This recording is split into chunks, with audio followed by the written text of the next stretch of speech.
Right now, the median 401k balance for someone your age is $18,732. That number either makes you feel behind or it makes you feel fine. Both reactions are wrong. Because ahead and behind were never about the number sitting in your account today. They're about one decision buried inside your 401k that most people your age haven't made yet and won't even know they're supposed to make. Some 25-year-old with $3,000 saved is actually ahead of someone your age sitting on $30,000. It sounds backwards. It isn't. The difference comes down to a single setting most people never touch, and by the time they notice, they've already lost years they can't get back. By the end of this video, you'll know exactly where you stand for 2026, what the rules actually reward, and the one mistake that quietly costs people your age more than any market crash ever will. The number itself isn't the problem. It's what people do with it. $18,732.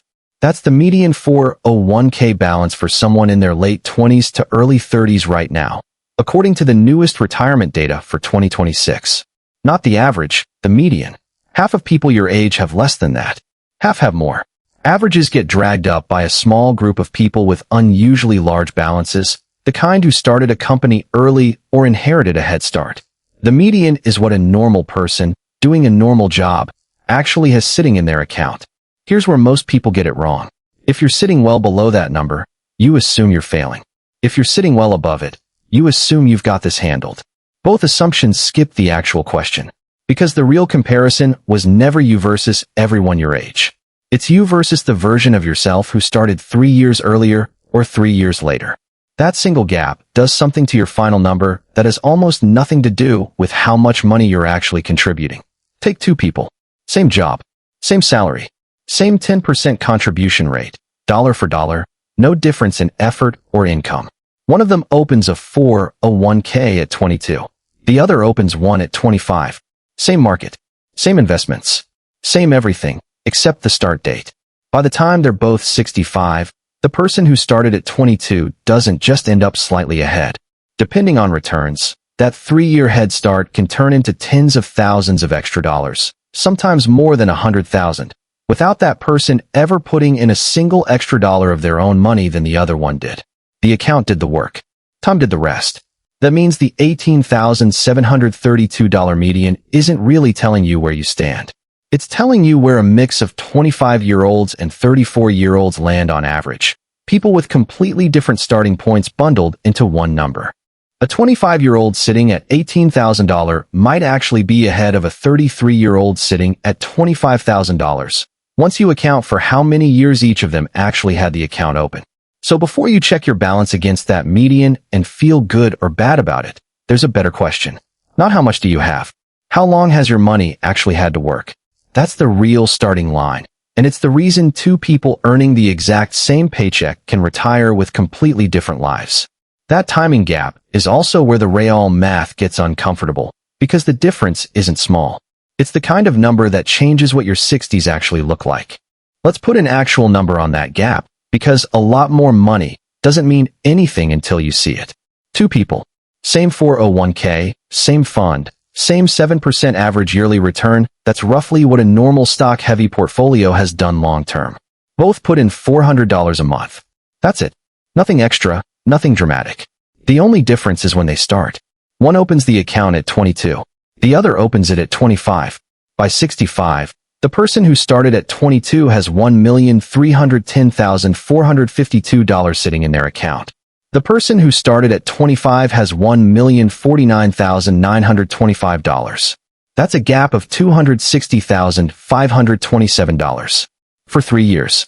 Now here's the part that actually stings.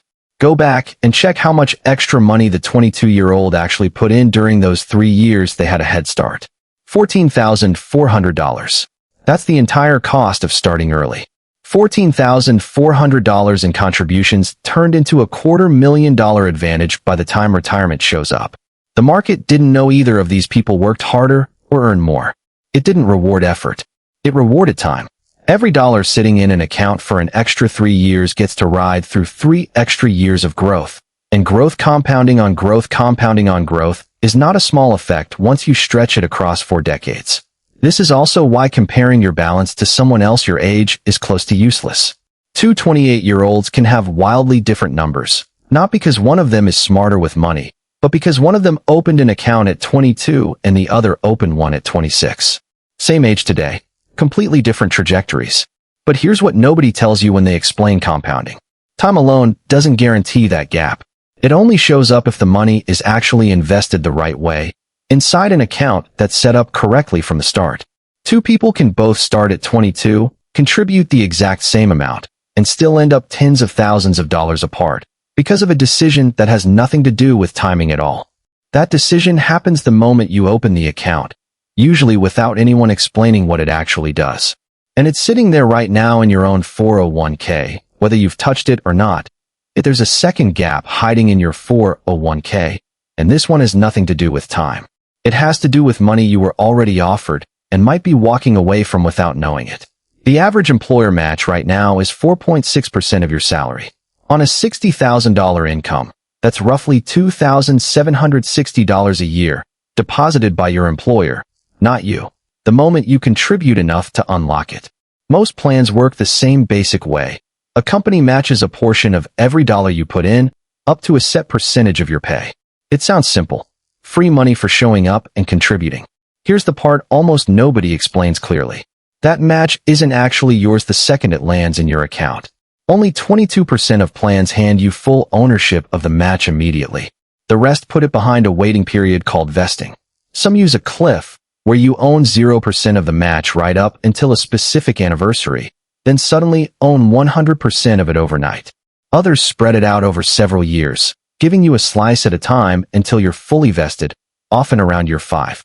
And nearly a third of employers won't even let you start contributing until you've been there a full year. So picture this. You take a new job.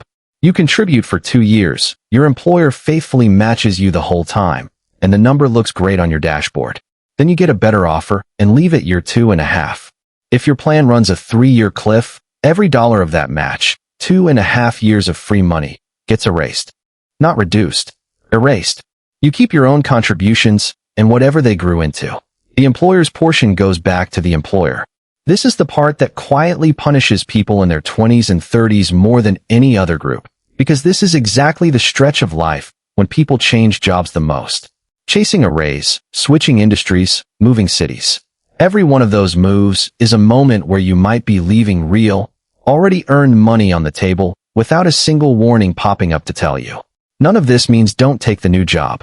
It means check your vesting schedule before you go, the same way you check your salary or your start date. But even the match you do keep, fully vested, sitting safely in your account, still isn't finished deciding your future.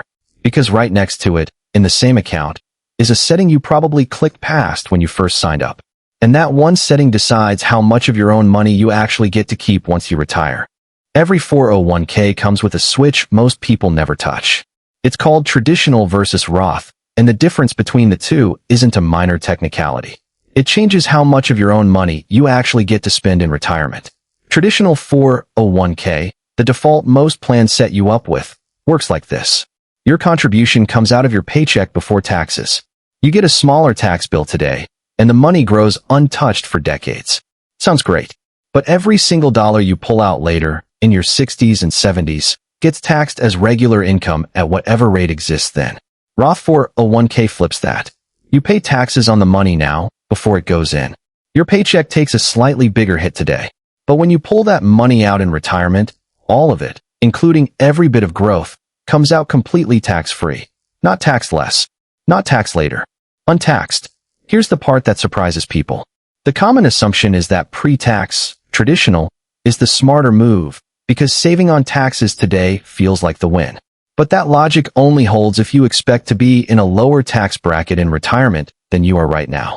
And if you're in your 20s or early 30s, early in your career, likely earning less now than you will at 45 or 50, that assumption can quietly work against you. Pay the tax now, while your income and your tax rate are probably lower than they'll ever be again, and lock in that rate permanently. Wait and pay later, and you're gambling that decades of raises, promotions, and career growth somehow land you in a lower bracket than you started in. For most people, that bet doesn't pay off. This is also exactly the setting most people never actually chose. They got auto-enrolled into whatever their plan defaulted to, usually traditional, and never looked again. Which means a decision that can be worth tens of thousands of dollars by retirement got made for them by a checkbox they didn't know existed. You don't need to go all in on one or the other either.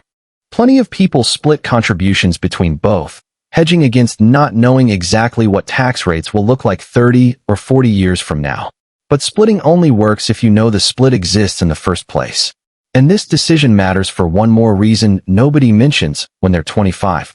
Decades from now, the people who never touched that setting, who let their entire balance grow pre-tax without a single Roth dollar mixed in, run into a specific problem the moment they're forced to start withdrawing it. A problem that has nothing to do with the market and everything to do with a tax bill that was quietly building the whole time they weren't looking. Here's the problem nobody explains when you're 25. It doesn't show up for 40 years. And by the time it does, it's too late to fix. If you're born after 1959, the government requires you to start pulling money out of your pre-tax 401k at age 75, whether you want it or not. It's called a required minimum distribution. You don't get to decide the amount. The IRS calculates it for you, based on your balance and your age. And if you don't withdraw at least that much, you get hit with a penalty of up to 25% on whatever you should have taken out and didn't. Here's the part that actually matters. Every dollar that comes out of a pre-tax account counts as regular income the year you take it. Not capital gains. Not a special retirement rate. Regular income, taxed the same as a paycheck. And that number doesn't just affect your tax bracket. It can push more of your Social Security into taxable territory, and it can bump your Medicare premiums into a higher bracket entirely, a surcharge that quietly follows you every single month afterward.